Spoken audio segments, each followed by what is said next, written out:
안녕하세요. 이번 주는 박테리아인 이콜라이를 이용해서 실험에 사용할 유전자의 DNA를 복제, 생산하고 분리하는 실험을 진행하려고 합니다. 특정 DNA를 생물에게서 분리한 후 재조합하고 이를 다시 다른 생물에게 도입하고 발현시킬 수 있는 클로닝이라는 기술은 유전공학의 기초적인 기술이며 다양한 분야에서 사용되고 있습니다.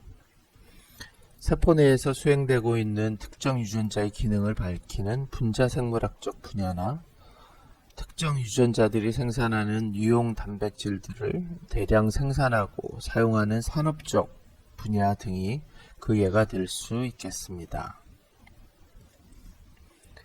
이러한 과정은 유전자의 DNA를 운반하는 기능을 수행하는 벡터라고 알려진 클로닝 비이클을 이용하게 되는데, 이는 편리하게 DNA를 목적하는 호스트에 운반하고 발현시킬 수 있도록 사용하는 DNA 운반체로서 표적 DNA 조각을 특정 부위에 삽입한 후 추가적인 과정을 통해 다른 생물체 안으로 넣어주게 되면 크로모조멀 DNA와 같이 복제되고 전사와 번역을 거쳐 넣어준 유전자의 발현이 가능하게 됩니다.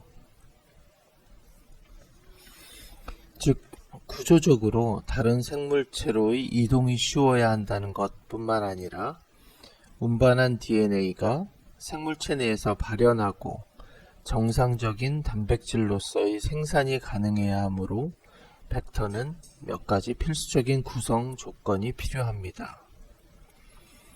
벡터는 DNA 복제가 가능하도록 복제 원점, 오리지너블 애플리케이션을 가지고 있고, 외부 DNA를 집어넣는 데 필요한 다양한 제한 효소, 절단 염기 서열들을 포함하고 있는 다중 클로닝 부위, 멀티 클로닝 사이트를 가지며 호스트에서 목적하는 유전자가 제대로 들어간 호스트만 골라내기 위한 선별 과정을 가능하게 해주는 선택 표지자, 셀렉티브 마커를 포함해야 합니다.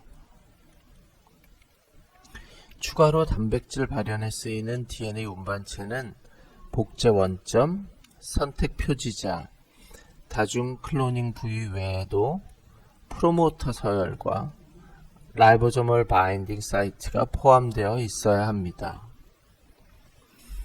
벡터의 종류로는 박테리아로부터 유래된 플라스미드, 바이러스로부터 유래된 파지 벡터, 플라스미드와 파지 벡터의 장점을 합친 코스미드와 긴 DNA 단편 운반을 목적으로 하는 인공 염색체, 아티피셜 크로모점 등 다양하게 존재하며, 특히 이 중 플라스미드는 박테리아에서 처음 발견되고 알려진 유전 물질로서 크로모조멀 DNA 외에 스스로 복제할 수 있는 작은 유전 물질이며, 구조적으로는 원형의 이중가닥 DNA입니다.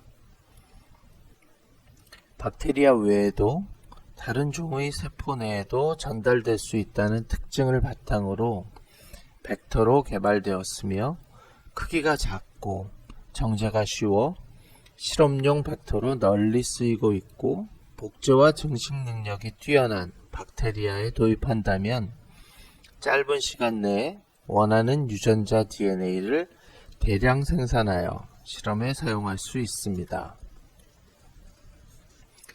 이번 실험에는 이 플라스미드 DNA를 박테리아인 이콜라이를 통해 대량 생산한 후 이로부터 세균 내에 존재하는 크로모점을 이용해서 원하는 플라스미드 DNA만을 분리하고자 합니다. 현재 시청하고 있는 첫 번째 영상에서는 이콜라이 배양을 위해 사용할 액체 배지와 고체 배지를 만드는 실험을 진행할 것이고, 두 번째 영상에서는 이콜라이의 플라스미드 DNA를 도입하는 트랜스포메이션 실험, 그리고 세 번째 영상에서는 대량 증식한 이콜라이에서 플라스미드 DNA를 분리하는 미니프랩 실험을 진행하고자 합니다. 더 자세한 실험 원리는 각 실험을 진행하면서 설명하도록 하겠습니다. 네, 그러면 첫 번째 수업인 Culture Media Preparation 설명해 드리도록 하겠습니다. 먼저 실험 목적은 실험에 사용할 이콜라이 배양을 위한 항생제 배지를 제작한다입니다. 실험 원리는 배지란 미생물이나 동물 또는 식물의 조직을 배양하기 위하여 배양체가 필요로 하는 영양물질을 주 성분으로 하고 다시 특수한 목적을 위한 물질을 넣어 인위적으로 혼합한 것을 말합니다. 실험에 사용할 미생물들을 배양하거나 분리 또는 동정하기 위해서는 배양하고자 하는 미생물의 종류와 목적에 따라 적절한 배지를 선택하고 사용을 해야 하며 배지의 조성원, 물리적인 상태, 배양 용기에 담겨진 상태 등에 따라 다양한 종류로 나눠질 수 있습니다. 먼저 배지의 조성원에 따라서 분류를 해보자면 자연 배지는 단백질의 가수분해물, 동물 조직의 추출물 등 화학적인 성질이 분명하지 않은 물질들을 혼합하여 만든 것으로 미생물의 증식, 분리 또는 배양에 널리 사용되고 있는 배지입니다. 합성 배지란 화학적 성질이 분명한 것을 합성하여 만든 배지로서 미생물의 생화학적 성상 검사, 균체 성분, 미생물의 대사 연구에 주로 사용됩니다. 물리적인 상태에 따라서 다시 분류를 해보자면 액체 배지는 아가, 한전이 들어있지 않은 액상의 배지이며 미생물의 증식에 이용하며 세균의 생화학적 검사나 증식, 대사산물을 검출할 목적으로 사용합니다. 고체 배지는 아가, 한천이 들어있는 상태의 배지로서 고체 상태이며 사용 목적에 따라서 굳히는 모양을 달리하여 사용을 하게 됩니다. 첫 번째 평판 배지는 여러분들이 여러 실험실에서 잘 보실 수 있는 배양 접시에 평평하게 굳힌 배지로서 주로 호기성, 통성 형기성의 미생물들을 분리 배양하고 이들의 집락을 관찰하기 위해 사용되는 배지입니다. 고층 배지는 시험관을 세운 상태로 굳힌 배지로서 세균의 성상 검사, 그리고 통성 형기성이나 미호기성의 세균의 보존과 세균의 운동성 검사 등에 이용이 됩니다. 마지막으로 사면 배지는 시험관의 배지가 약 45도 경사가 굳혀진 배지로서 호기성 미생물의 증식, 보존 등에 사용이 됩니다. 이 이외에도 선택적인 미생물의 배양을 위해 항생제나 또는 제한적인 영양분해 공급 등의 방법을 이용하여 제작하는 선택 배지 또는 분별 배지 등이 존재를 합니다. 제작한 배지는 세균을 배양하기 전 오염원을 제거하기 위해서 멸균 작업을 추가로 진행을 하게 됩니다. 본 실험에서는 고압 증기 멸균기 또는 오토클레이브라고 불리는 기계를 이용해서 이를 수행하고자 합니다.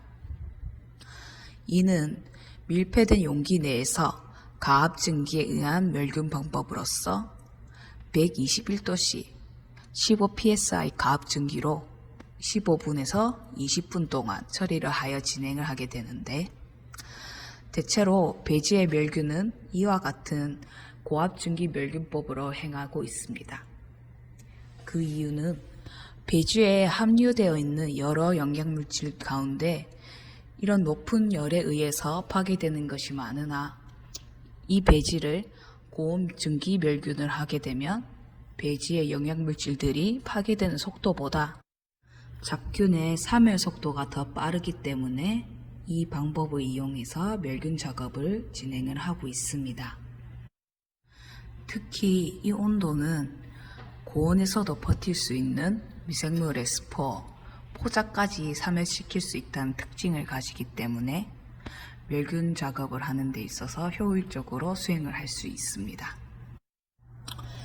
이번 실험에서 제작할 배지의 종류는 라이소제니 브로스, 줄여서는 LB 브로스라고 불리는 물질을 이용해서 만들 액체 배지와 고체 배지입니다.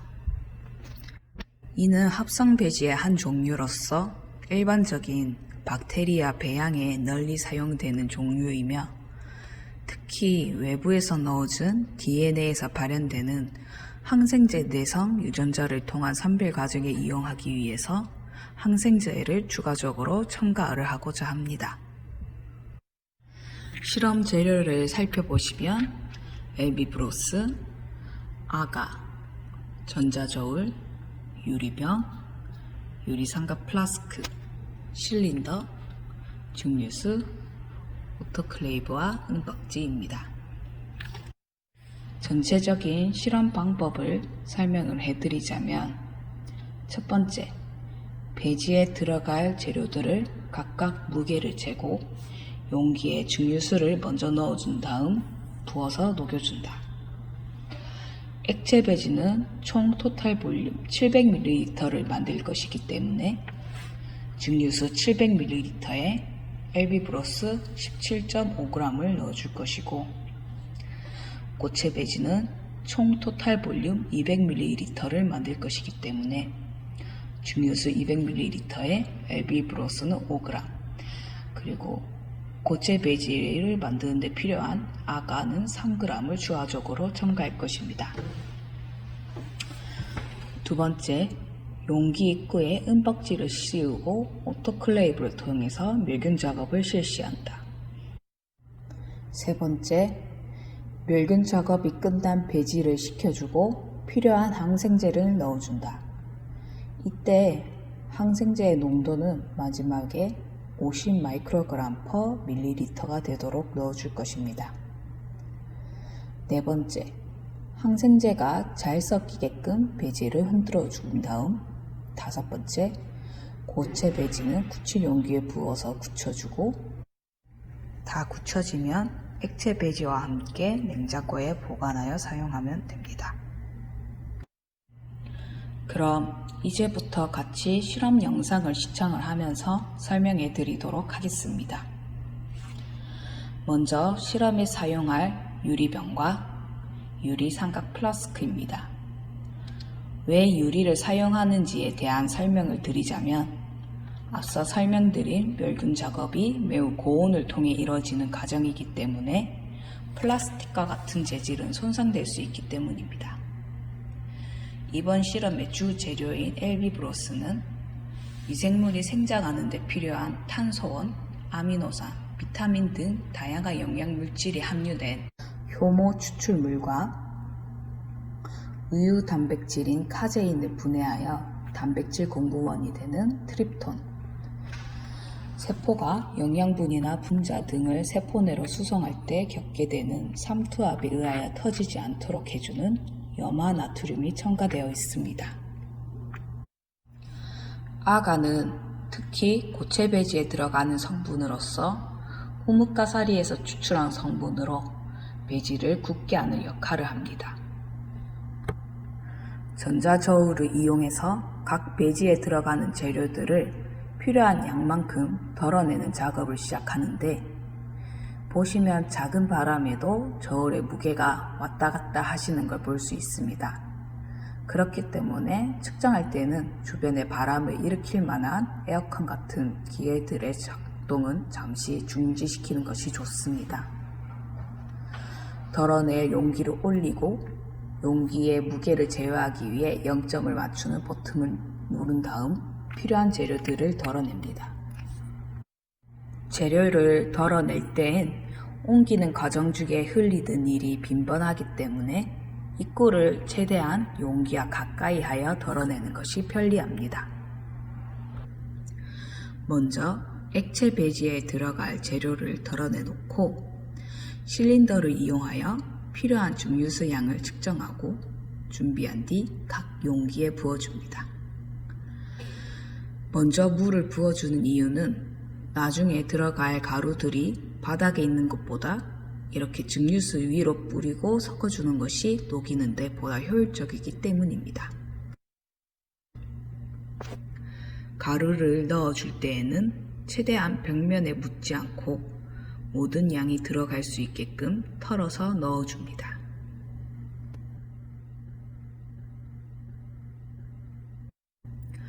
고체 배지에는 앞서 사용한 액체 배지에 들어간 엘비브로스와 아가가 들어갑니다.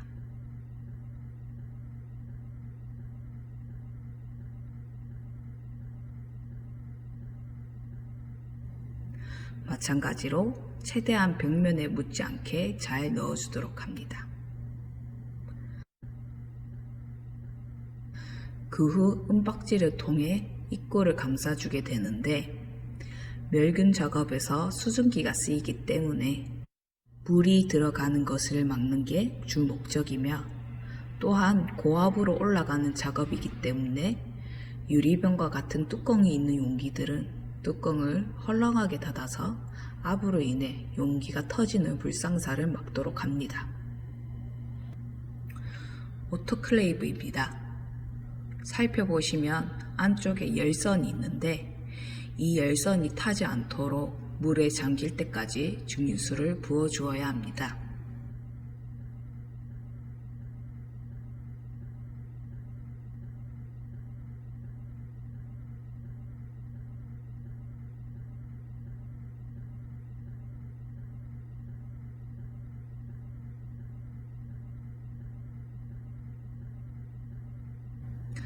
그리고 그 후 멸균할 것들을 최대한 기울어지지 않게 안에 넣어준 뒤 기계의 뚜껑을 완전히 잘 닫아주고 작동을 시작합니다.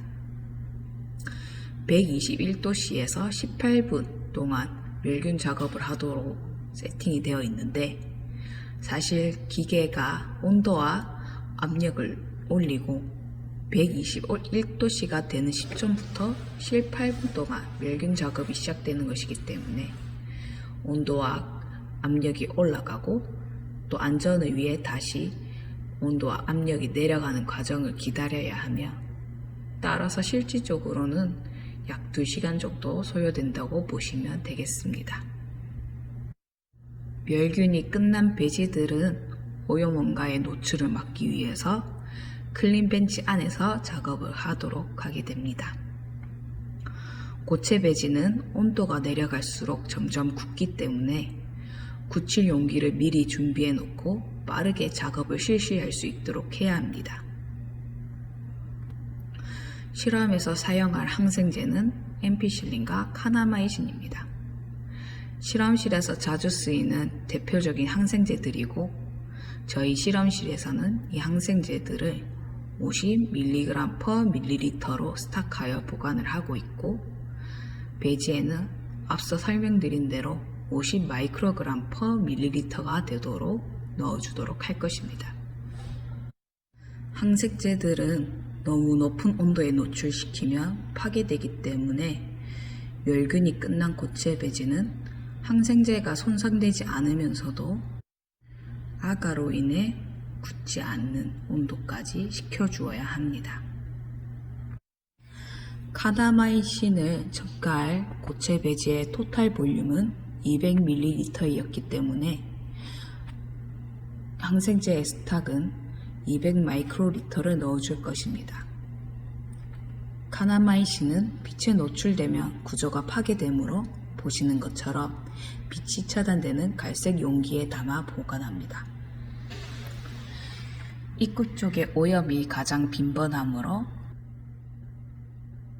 중간중간 화염 멸균을 꼭 실시를 해주고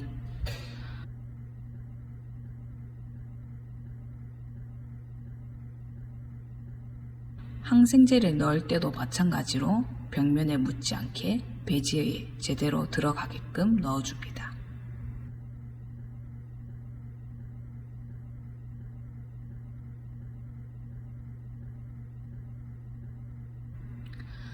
배지와 항생제가 잘 섞이도록 흔들어 주어야 하고 잘 섞였다 싶으면 굳힐 용기에 부어주도록 합니다.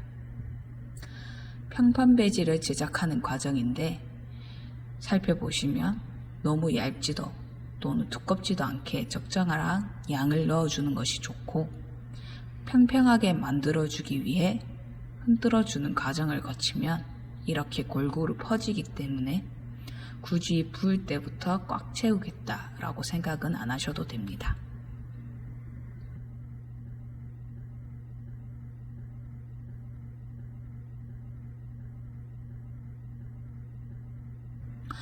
액체 배지는 굳지 않기 때문에 고체 배지보다 더 낮은 온도에서 작업을 실시해도 상관없고, 이 또한 화염멸균을 사이사이에 충분히 해주고, 액체 배지의 토탈 볼륨은 700ml였기 때문에 엠피실린은 700마이크로리터를 넣어주었습니다. 액체 배지도 마찬가지로 항생제가 잘 섞이게끔 흔들어주고 실험을 마치도록 하겠습니다.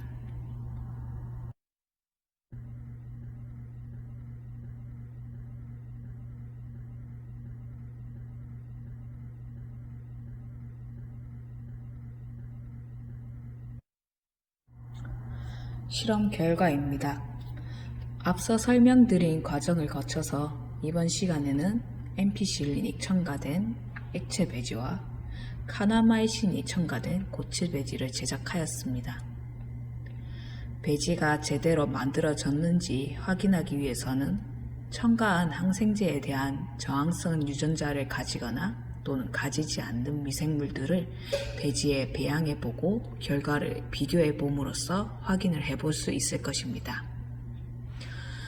예를 들어 설명을 해드리자면, 엠피실린에 대한 저항성 유전자를 가지고 이를 발현하는 이콜라이를 엠피실린을 첨가한 배지와 카나마이신을 첨가한 배지에 각각 적정을 한 뒤 배양하고 관찰하였을 때, 배지가 제대로 제작이 되었다면 엠피실린을 첨가한 배지에서는 이콜라이가 증식이 잘 일어났을 것이고, 카나마이신이 첨가하여 만든 배지에서는 카나마이신에 의해 이콜라이는 사멸하고 증식이 일어나지 못하였을 것입니다. 이런 실험을 같이 진행을 했으면 좋았을 텐데, 다음 실험에 수행할 트랜스포메이션이라는 실험에서 이와 같은 선별 작업을 실행을 하기 때문에 이번 영상에서는 다루지 않도록 하고, 따라서 이번 영상은 여기서 마치도록 하겠습니다. 그럼 수고하셨습니다. 감사합니다.